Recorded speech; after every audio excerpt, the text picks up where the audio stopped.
Pessoal, então uma última discussão aí, muito importante na física 9D. Já foi. Uma discussão muito importante que vai te fazer entender, por exemplo, como é que a gente, pela primeira vez, supôs o Big Bang. Né? Por que a ideia de que o universo nasceu de uma grande explosão é tão forte? Né? Uma das confirmações do Big Bang tem a ver com esse efeito. Se eu não estou enganado, o efeito Doppler foi documentado pela primeira vez por músicos norte-americanos que esperavam um trem. Eles percebiam que o trem apitando gerava uma nota musical diferente quando o trem estava parado e apitava, quando ele estava se aproximando e apitava, e quando ele estava indo embora e apitava. O músico geralmente, o músico experiente, estudado, ele consegue distinguir uma nota musical se ele está com o instrumento dele na mão. O cara vê um barulho, tipo barulho do ar-condicionado. Ele acha, peraí, deixa eu ver aqui. Ele compara emite umas notas no instrumento dele e vai dizer, ele tá em ré, tá vibrando em ré o ar-condicionado. Então tu vê, o cara que é músico, ele consegue pegar um som, comparar com o som do instrumento dele e dizer qual é a frequência. Só que tem sujeito que tem ouvido absoluto, ele escuta e diz lá. Tem uma questãozinha, não sei se era do Enem, que apareceu um tempo atrás aí, que falava lá, do tal de Aldir Shediac.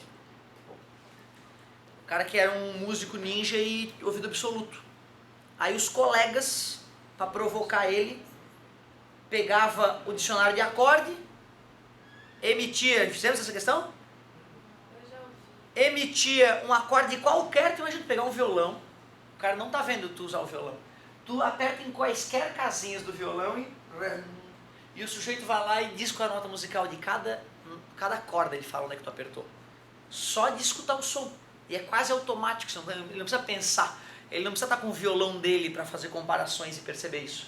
Tu imagina um cara, um ninja desse, um cara com ouvido absoluto, esperando o trem. Chega o trem apitando, o trem apita de sair, sai o mesmo trem apitando. Ele percebe na hora, a nota musical mudou. Deve ter comentado com algum outro músico, né? O cara deve ter rido, tá louco? Tá dizendo que a minha flauta vai desafinar porque eu vou me mexer em relação a ti. Minha flauta emite a nota certa. Eu estando parado ou estando andando com a fanfarra. Só que hoje no dia a dia a gente percebe que isso é falso, né? A frequência da fonte muda dependendo do movimento relativo. Quando o carro passa por ti, tu percebe que o som do motor é agudo, né? Na chegada e grave na saída.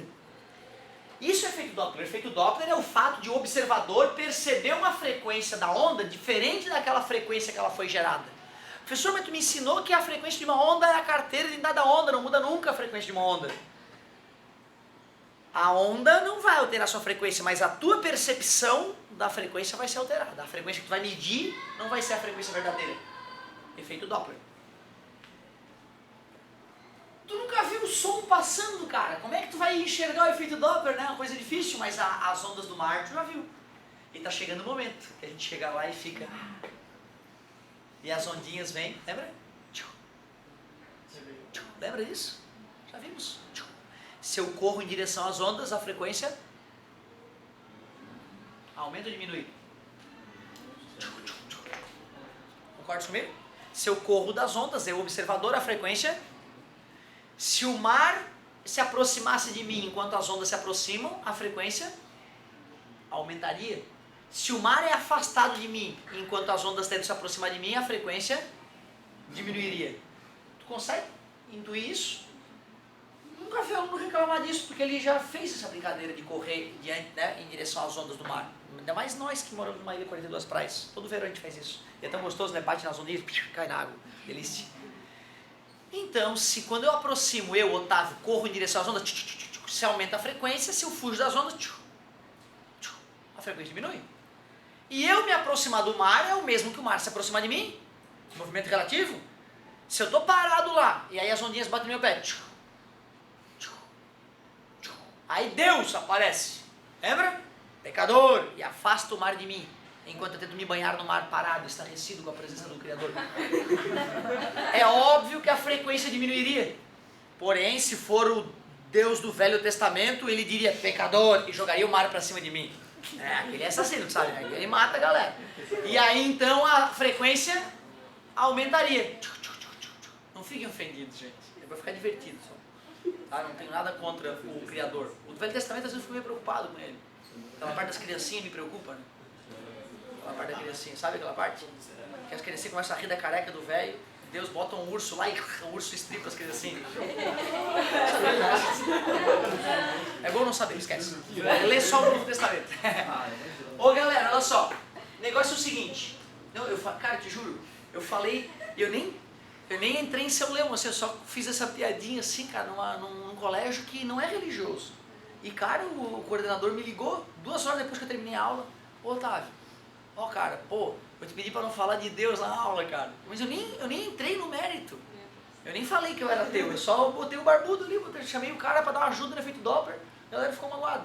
Não se sintam magoados, eu não estou ofendendo o teu Deus, eu respeito as tuas crenças, assim como tu deve respeitar, né, a minha de não acreditar em entidades externas. Bom galera, olha só, efeito Doppler, tranquilo, né? Nada demais. Usa a praia. Só que olha só a parte triste.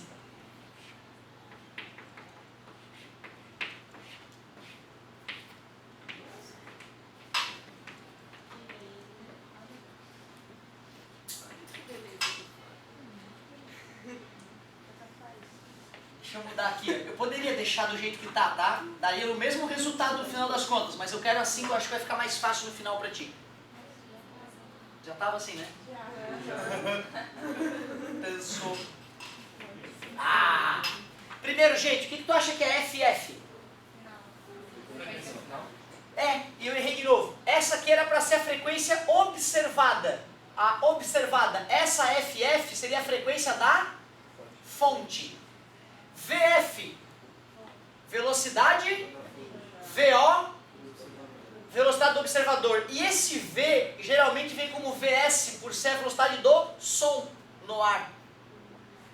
Por que essa fórmula deixa o aluno chateado? Será que o aluno não consegue lembrar que FF é a frequência da fonte? Ou mais ou menos.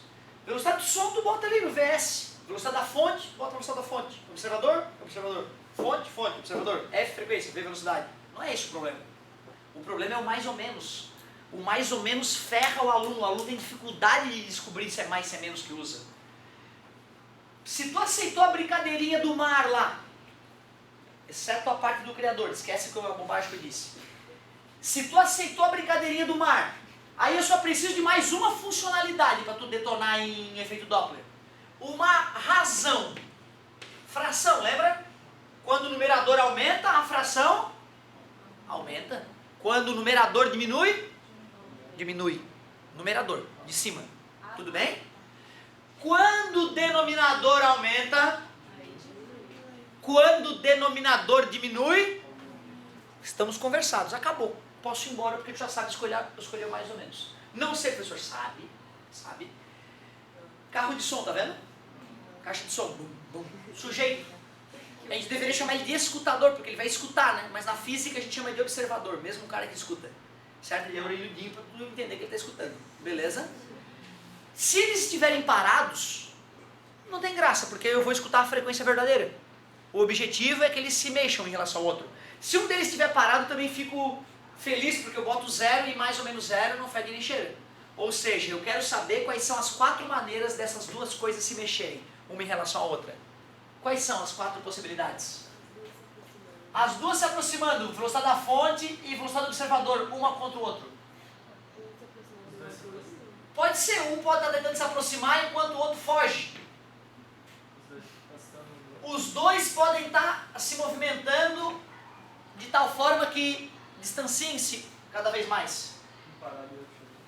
O parado eu não preciso me preocupar porque parado é 0, mais ou menos 0 não tem problema. O problema é quando eles estão se mexendo.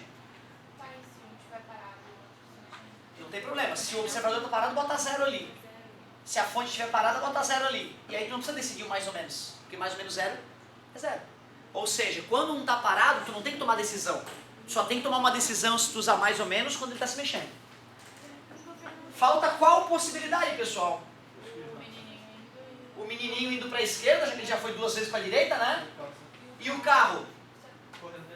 Fugindo também, já foi 2 vezes para a direita, vai para a esquerda. Não tem outra opção, cara. Se carro e pessoas estão alinhados, ou eles estão se aproximando assim, ou assim, ou estão se afastando assim, ou se afastando assim. Concorda comigo? Na primeira situação, o movimento da fonte faz com que a frequência aumente ou diminua? Aumenta porque ela está se aproximando. O movimento do observador faz com que a frequência aumente ou diminua? Aumente. Se eu quiser aumentar, quais são os sinais que eu vou usar? Agora é que eu quero ver. Como?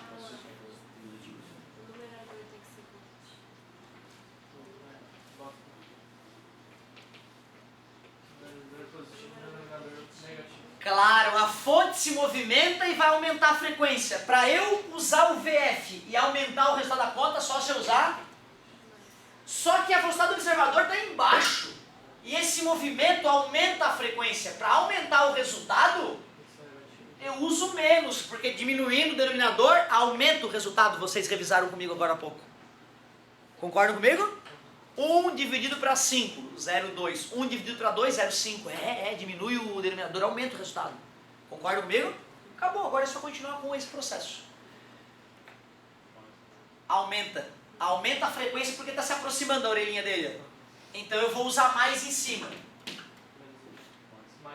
Esse cara se afastando tende a diminuir. Para usar a velocidade do observador e fazer com que ela diminua o resultado, só se eu usar mais, porque se eu somo embaixo o denominador aumenta e o resultado diminui.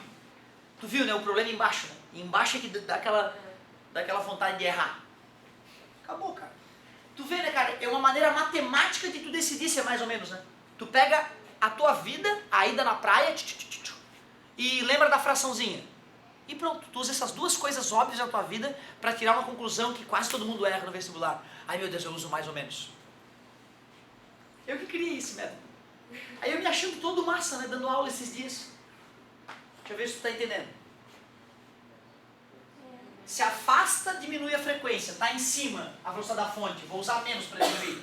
Se afasta, a frequência diminui. Vou usar mais para poder diminuir, só porque está no denominador. Afasta, diminui. Menos. Aproxima, aumenta. Para aumentar embaixo, todas as possibilidades, né? Tu viu? Mais, menos, mais, menos, menos, menos. Não decore, pense. Aí dei a aula bem feliz, tal. Chamei o cara lá. Aí uma aluna olha. Tá, professor, entendi. Para a direita é mais, para a esquerda é menos? Aí eu... Que raiva, né, cara? O cara vai lá e cria uma maneira de não decorar. É verdade. Se tu considera que para a direita é mais e para a esquerda é menos, basta ver para onde o cara está se movimentando e usar o sinal. Vai funcionar, né? Agora, cuidado, tá? A gente poderia provocativamente trocar a posição desses caras aqui, né? Concordas? E aí sim, se a equação que o cara te fornece não é aquela tua, aí de repente usar a matemática para decidir o sinal é mais seguro, certo? Outro aluno falou, professor, mas e se o fenômeno, se eu estou estudando o fenômeno e os caras estão indo pro lado oposto? Não importa onde é que o escutador, o observador e a fonte estão, né? Mesmo que fosse trocado de posição, eu posso olhar o fenômeno do avesso, né? É eu que decido onde é que é mais e onde é que é menos, né? Então tu pode sempre encaixar a questão que tu vai fazer nessa situação.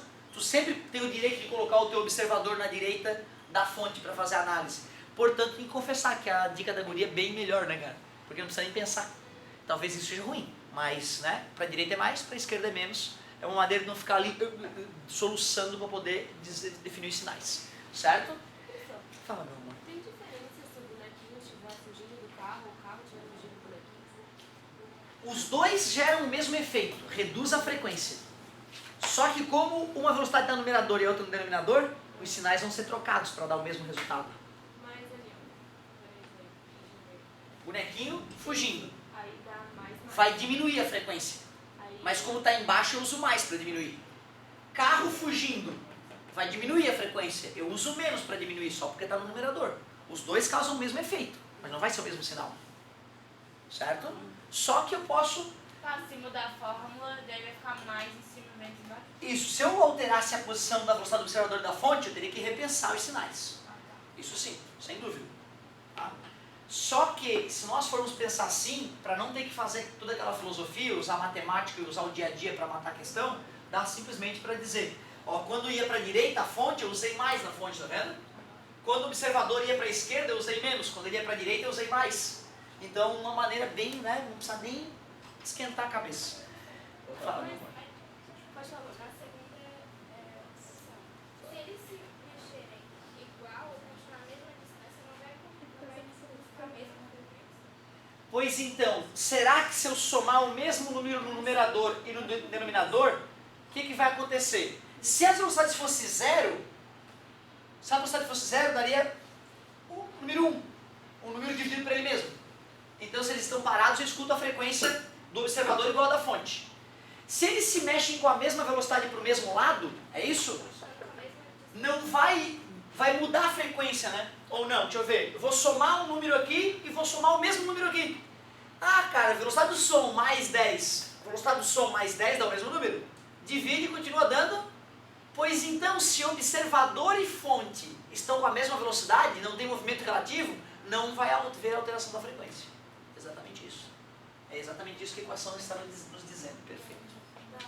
E Opa. se eu fizer tipo. Aqui, não sei, eu tô confusa, porque a segunda equação, se tu dividir um número positivo, vai dar positivo. E se tu dividir Ah, cuidado, gente, ó. Cuidado, é a equação completa, eu só coloquei quais os sinais, né? Não quer dizer que vai ser um número negativo aqui em cima. Porque vai ser a velocidade do som menos uma velocidade, que geralmente é muito menor que som. Então o número, eu uso menos, mas continua dando um resultado positivo. A frequência negativa não faria sentido, menos que zero. Zero acabou a vibração. Não faz sentido então falar menos que zero. Certo? Galera, isso não serve só para o som. Se eu quiser fazer o efeito Doppler da luz, basta no lugar da velocidade do som colocar a velocidade da luz. Aí tu imagina o pesquisador olhando pelo telescópio e vendo uma estrela. Nossa, que estrela bonita. E ao estudá-la percebe que é uma estrela idêntica ao Sol, ao nosso Sol. Ah, achei uma irmã gêmea do Sol. Só que quando a gente vai analisar a luz que vem dessa estrela, a frequência dessa luz não fica que nem a cor do Sol. Fica meio avermelhada essa luz. Vermelho, alaranjado, amarelo, verde, azul, anil, violeta. Abaixo do vermelho, infra. Acima do violeta, ultra. Se a estrela que eu estou observando é gêmea do Sol, a luz deveria ser igual à do Sol. E se essa luz está mais avermelhada, quer dizer que a frequência diminuiu. Quer dizer que essa estrela está se aproximando ou se afastando da Terra? Se afastando. E aí o cara vai lá, que engraçado, essa estrela está se afastando. Se afastando. Se afastando. Se afastando. Porra, que merda, cara. Todas as estrelas estão se afastando da Terra. Então eu acho que eu devo ser o centro do mundo mesmo. Porque tudo se afasta de mim. Mas aí eu vou calculando e vou vendo que tudo está se afastando de tudo. Que as galáxias estão ficando cada vez mais distantes umas das outras. Aí começa a me surgir a ideia de que a matéria está se espalhando. Eu faço um mapa dessa matéria se espalhando, só descobri que as estrelas estão se afastando da gente devido ao efeito Doppler da luz. Se a luz de uma estrela que eu observo fica azulada, o que eu concluo? Que ela está se aproximando. Red shift, blue shift. Mudança para o vermelho, mudança para o azul. É como os astrônomos falam. Raras são as estrelas que têm blue shift, que estão se aproximando da Terra. 90% delas estão se afastando. Uma teoria interessante é que algum evento cataclísmico espalhou matéria pelo universo. Fazendo os cálculos das distâncias entre as galáxias e fazendo a direção de onde elas estão vindo, retrocedendo no tempo para ver quanto tempo atrás elas estavam juntas, dava 13 bilhões de anos aproximadamente. Quem fez isso foi Hubble. Constante de Hubble, lei de Hubble. No começo muita gente duvidou, como pode? Até parece o universo todo concentrado num único lugar. Que tipo de estrutura era essa que gerou a explosão da matéria e espalhou? Não pode, é muito absurdo isso. E aí aconteceu aquela palestra fatídica, um físico dando uma palestra contra o Big Bang, mostrando que o Big Bang era uma grande bobagem e mostrava, o Big Bang não ocorreu porque se tivesse ocorrido, uma grande quantidade de energia radiante teria se espalhado pelo universo. E aí nós poderíamos captar essa energia radiante e a frequência dela seria tal. Ele mostra qual seria a frequência da radiação gerada no ato da explosão original do Big Bang. Na plateia tinham dois sujeitos, Arno Penzias e um outro sujeito que eu sempre esqueço o nome. Eles estavam chateados lá na palestra. Eles foram para a palestra porque eles estavam loucos para assistir alguma coisa nova, esfriar a cabeça, porque eles tinham criado uma antena que era uma merda. Uma antena que captava o ruído. Não importa para onde ela era apontada. Chegaram a achar que era cocô de pombo na antena. Lavaram a antena. Essa antena é uma merda. Vamos escutar a palestra, o cara disse que o Big Bang é uma bobagem. Vamos lá escutar a palestra do cara, aquele cara é melhor que a gente.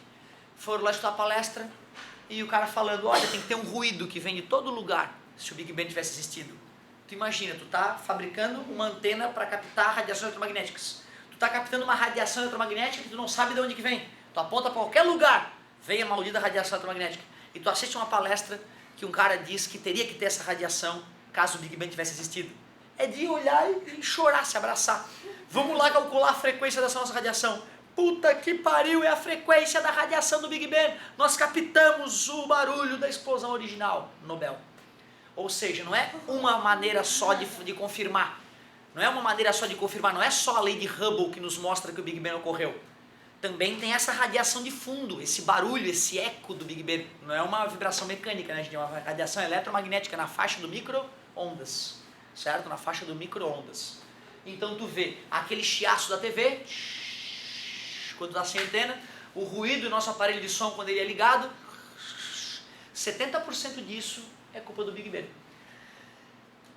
Pode não ter sido uma única explosão, mas que alguma explosão ocorreu há muito tempo atrás e a radiação dela ainda ecoa pelo universo, isso é fato.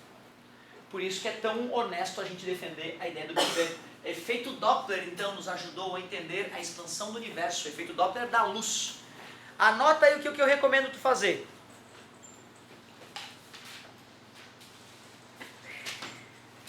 Ó, a apostila, gente, ela botou a velocidade do observador em cima e a velocidade da fonte embaixo. Aí os nossos sinais vão mudar, né? Concorda comigo? Certo? Tu vê, vale a pena fazer aquela mudança só para poder decorar, né? Que para a direita é mais e para a esquerda é menos, né? Fala, meu amor. Aqui é V mesmo. VS, velocidade do som. Velocidade do som. Eu chamei de S porque era do som, ali ele colocou só V. Ele generalizou. Tu vê, cara, ele vai lá e ele vai reescrever a equação para cada uma das situações. Só que não se esqueçam que ele usou uma fórmula diferente da minha, o que não vai gerar diferentes resultados. Para tu te familiarizar com essa brincadeira, eu recomendaria 21 e 22. 21 e 22. Cara, façam o seguinte, peguem as 6 páginas que eu falei para vocês e façam ao menos uma de cada. Começa agora, empacou, chamou. Assim vai ser difícil tu esquecer o que a gente acabou de comentar. Vai, meu querido, vamos!